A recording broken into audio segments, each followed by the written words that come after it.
ጠቢብ ለመሆን ኩላሊትሽ ላይ ያለውን ማስተዋል፣ ልብሽ ላይ ያለውን ጥበብ፣ አንጎልሽ ላይ ያለውን ዕውቀት ማስተባበርና ማዋሃድ ማሰናሰል ስትቺ ነው አንቺ ጠቢብ የምትባይ። በሆድቃሽ ላይ ወይም በአንጀትሽ ወይም በኩላሊትሽ አካባቢ ያለውን ማስተዋል እና አንጎልሽ ላይ ያለውን ዕውቀት የሚያስተሳስር ባለ ሁለት አቅጣጫ የግንኙነት መረብ አለ። ይሄ እንግዲህ ከስሜት ጋር ይያያዛል፣ ከጥበብ ጋር ይያያዛል፣ ከፍቅር ጋር ይያያዛል፣ ከርህራሄ ጋር ይያያዛል፣ ከድፍረት ጋር ይያያዛል፣ ከህሊና ጋር ይያያዛል እና ይሄ ሴንተር ላይ ነው ሚዛን ሆኖ ይገለጻል። ስለዚህ ብሬናችን ለዕውቀት መቀመጫ ነው፣ የዕውቀት መጋዘን ነው። አንጎልሽ፣ አንጎሌ፣ የሁላችንም አንጎል። ልብ ደግሞ የጥበብ ነው። ኩላሊት ደግሞ የማስተዋል ነው። ኬጂ ጀምሮ እስከ ዩኒቨርሲቲ ድረስ ግራ አንጎልን አክቲቬት የሚያደርግ እንጂ ቀኙን አይደለም። ቀኙ ራዕይ ተመስጦ ብዙ ነገር የሚያከናውን ነው። ስለዚህ ምን የሚባል አባባል አለ? ኩላሊት ያጤሰው ልብ ያመላለሰው ናላ ያወረሰው።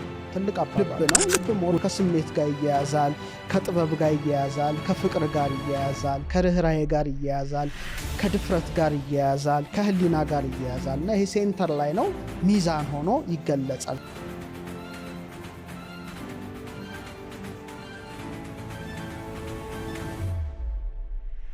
በኢትዮጵያ ሊቃውንት 3 የማሰቢያ ቦታዎች አሉ። እንደ ሳይንሱ አይደለም፣ ትንሽ ለየት ይላል። አንደኛው ሆድቃ ነው፣ ኩላሊት ወይም አንጀት አካባቢ ነው። ሁለተኛው ልብ ነው። ሶስተኛው ናላ ወይም ብሬናችን ነው። ስለዚህ ምን የሚባል አባባል አለ? ከአባባሉ ጀምሬ በጣም እየተነተን ነው እንሄዳለን። ኩላሊት ያጤሰው ልብ ያመላለሰው ናላ ያወረሰው። ትልቅ አባባል ነው። ኩላሊት ያጤሰው ማለት ሆድቃ አካባቢ ነው። ልብ ያመላለሰው መካከለኛው ነው። መጨረሻ ላይ ጫፍ ላይ የሚገኘው ናላ ያወረሰው ይባላል። ስለዚህ ይሄኛውን ለማጤስ፣ ይሄን ለማመላለስ፣ ይሄን ለመውረስ አድርገዋል። ይሄ ትልቅ አባባል ነውና ሶስቱ ይገናኛሉ። አንዱ ያንዱ ማንጠሪያ፣ አንዱ ያንዱ መለያ ነው። በመሰረታዊ ነገሩ 4 ባህሪያት አሉ። እሳት፣ ውሃ፣ ነፋስ፣ መሬት። ኃይልም አላቸው። ጠባያቱም ኃይሎቹም አዎንታዊና አሉታዊ ነገርን በሰውነታችን ላይ ያሳድራሉ። ስለዚህ የሰው ሆድቃ የሚመራው በውሃ ባህሪ ነው። አሁን ሆድቃ አካባቢ ላይ ስላለን ነው። በቀመረ ፊደል ትምህርታችን በፊደል መ ወይም ማይመ እንወክለዋለን። ያሰፊ ትምህርት ነው፣ ወደዛ አልገባም። ደረታችን የሚመራው ሳምባችን አካባቢ ነፋስ ነው፣ እስትንፋስ አካባቢ ነው። ጭንቅላታችን የሚመራው በእሳት ባህሪ ነው በመባል ወይም በዚህኛው አይነት ነበልባል ባላት በሰ ይወከላል። ይሄ በአ ይወከላል፣ ይሄ በመ ይወከላል። እዚህ ውስጥ ዝርዝር ውስጥ ባንገባም ነገር ግን ሶስቱ ትልልቅ ነገሮች ማረፊያ እንደሆኑ እንረዳለን፣ እናውቃለን። ለምሳሌ የብሬናችንን ወይም የአንጎላችን የልባችንን መጨረሻ ኩላሊት ላይ ስንወርድ አንጎል ዋናው ማዕከል ነው። እንደምናውቀው ምክንያታዊ ሊሆን ይችላል፣ ትንተና ይወዳል፣ እቅድ ማውጣት ይወዳል። ስለዚህ ሞር ትኩረት የሚሰጠው ከእውቀትና እውቀት ጋራ ነው። ቀኝ ክፍል አለው፣ ግራ ክፍል አለው። ግራ ክፍል ሞር ከቋንቋ ጋራ ከትንተና ጋር ይያያዛል። ቀኙ ደግሞ ከተመስጦ ከራእይ አካባቢ ጋር ይያያዛል። ሁለቱን እግዚአብሔር አምላክ ካርፐስ ካሎሰም በሚባል ትልቅ ወፍራም የነርቭ መዋቅር አዋቅሯቸዋል። ስለዚህ ሰው ስጋዊነትን መንፈሳዊነትን አስተባብሮ እንዲኖር የእግዚአብሔር ፈቃድ ስለሆነ ማለት ነው እና ከአራቱ ባህሪያት በእሳት ባህሪ ይወከላል። በጣም በብዙ ኒውሮኖች የተዋቀረ ነው። ብሬናችንን ዛሬ ስለማናነሳ እናልፈዋለን። ሁለተኛው ልብ ነው። ልብ ሞር ከስሜት ጋር ይያያዛል፣ ከጥበብ ጋር ይያያዛል፣ ከፍቅር ጋር ይያያዛል፣ ከርህራሄ ጋር ይያያዛል፣ ከድፍረት ጋር ይያያዛል፣ ከህሊና ጋር ይያያዛል እና ይሄ ሴንተር ላይ ነው ሚዛን ሆኖ ይገለጻል። ስለዚህ ይሄና ልብና ብሬን ደግሞ በ0.1 ሄርትዝ ይገናኛሉ። ይሄ አንደኛው የጥበብ ማዕከል ነው። ሶስተኛው ሆድቃችን ነው። ሆድቃችን ነው ትልቁ ክፍል ይሄ ነው ዛሬ የምናነሳው። ኩላሊት ልንል እንችላለን፣ ወይም አንዳንዴ አንጀት ልንል እንችላለን። ትልቁ አንጀት፣ ትንሹ አንጀት ሊሆን ይችላል እና ሆድቃ አካባቢ ገት የሚባለው አጠቃላይ ክፍሉ አሁን ያነሳሽው ሀሳብ ነው እና የሚመራውም በውሃ ባህሪ ነው። ደረት በነፋስ ወር በአየር፣ ይሄኛው በእሳት፣ ይሄኛው በነፋስ፣ ይሄኛው ደግሞ በውሃ ባህሪ እና ሆድቃችንም ኦልሞስት 75% ውሃ ነው። ይሄን ነገር በደንብ ለመረዳት ትንሽ ተንተን ባድረገው መልካም ይመስለኛል፣ በደንብ ግልጽልጽ ለማድረግ እና ውሃ በሁለት መልኩ ሊገለጽ ይችላል። አንድ የተረጋጋ ውሃ አለ፣ እርግጥ ያለ ውሃ። ሁለተኛው ደግሞ በጣም ብዙ ስቶርም ያለው፣ ነፋስ ያለው፣ ማዕበል ያለው፣ ወጀብ ያለው ያልተረጋጋ ውሃ አለ። ስለዚህ በውሃ አንጻር የተረጋጋ ውሃ አለ፣ ሁከት ያለበት ውሃ አለ።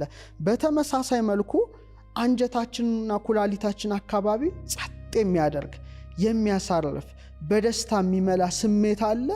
በአንጻሩ ደግሞ ልክ እንዳልተረጋጋ ውሃ ንጹህ የሚያደርግ ስሜት አለን እያንዳንዳችን በጣም እና ይሄ ደግሞ እኔ አንድ ቦታ ገልጬዋለሁ።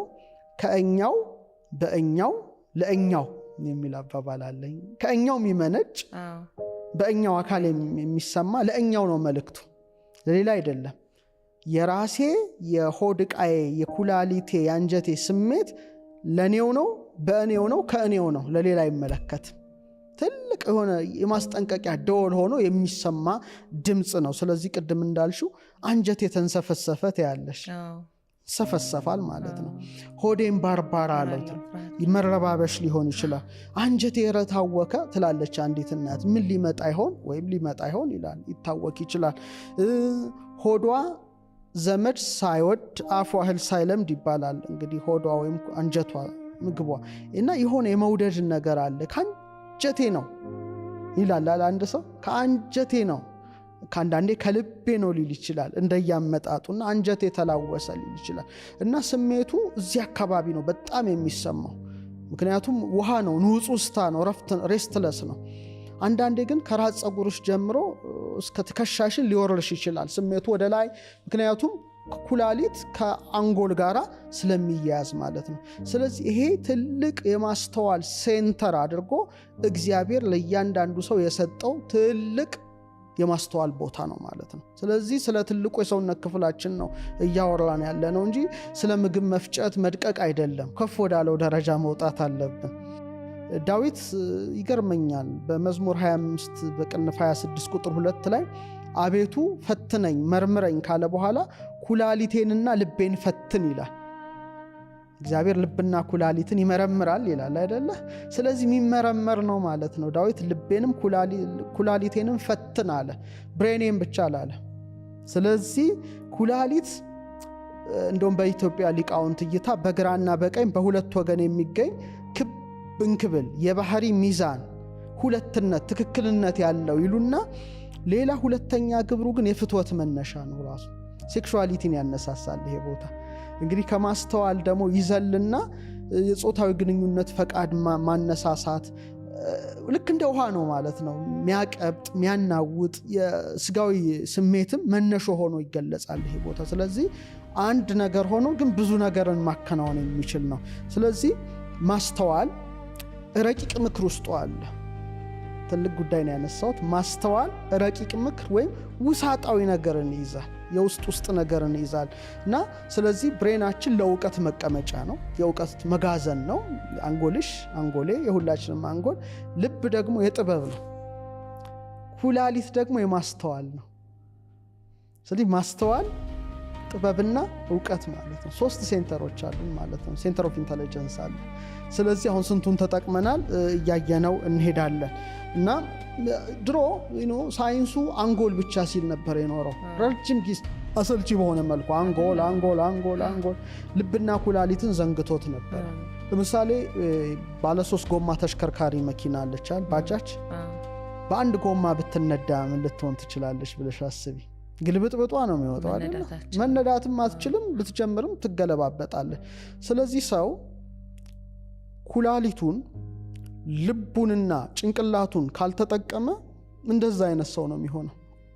ዓለሙ እንደውም ከአንጎልም ለይቶ የግራ አንጎሉ ላይ ነው ስራ የሚሰራው። ከኬጂ ጀምሮ እስከ ዩኒቨርሲቲ ድረስ ግራ አንጎልን አክቲቬት የሚያደርግ እንጂ ቀኙን አይደለም። ቀኙ ራይ ተመስጦ ብዙ ነገር የሚያከናውን ነው። ስለዚህ ሄዶ መጨረሻ ላይ ኢጎ በርትቶበት ኒውክለር ሰርቶ እርስ በርስ ነው የሚተላለቀው። ስለዚህ አዋቂ ያለ እንጂ ጠቢብ የለም።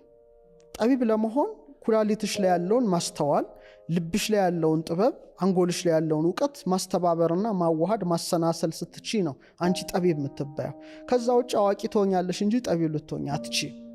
እግዚአብሔር ግን 3ቱንም እንድናስተባብር አድርጎ ፈጥሮናል። ለዚህ ነው ኩላሊት ያጤሰውን ልብ ያመላለሰው ናላ ያወረሰው የሚል ኢትዮጵያዊ የጥበብ ቃል ያለው። አሁን ደግሞ ሳይንሱም እንዳልሽው እያደገ ሲመጣ በ3ቱ መካከል ያለውን ግንኙነት አወቀ።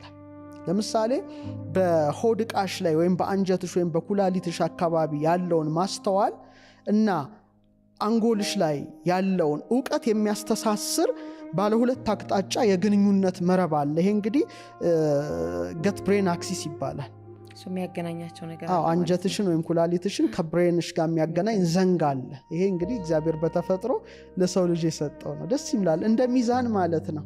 ሚዛን 3 ሚዛኖች የተያያዙ ናቸው፣ አገናኝ ያላቸው ማለት ነው። እና የሚገርመው ይሄ አውታር ከ100 እስከ 500 ሚሊዮን የነርቭ ሴሎች አሉት። በጣም ብዙ እኮ ነው። ከ100 500 ሚሊዮን የነርቭ ሴሎች አሉ። ባይሆን ከስፓይናል ኮርድም ይበልጣል። ቢያንስ ያ ወደ 100 ሚሊዮን ኒውሮኖች ነርቮች ነው ያሉት። ይሄ ግን እስከ 500 ሚሊዮን የሚጠጋ ነርቭ አለው። በተናጠል የምግብሽን መፈጨት ይቆጣጠራል ብሬንን ሳይፈልግ። ይሄ እኮ በጣም የሚገርመው ነው። አሁን ልብም አሁን የተረጋገጠው ብቻውን ማሰብ ይችላል። ይሄም 3 ሰከንድ ብሬን ተብሏል፣ ይሄም ሰከንድ ብሬን ተብሏል። ድሮ ብቻቸውን መከወን ይችላሉ፣ ተዋህደውን መከወን ይችላሉ።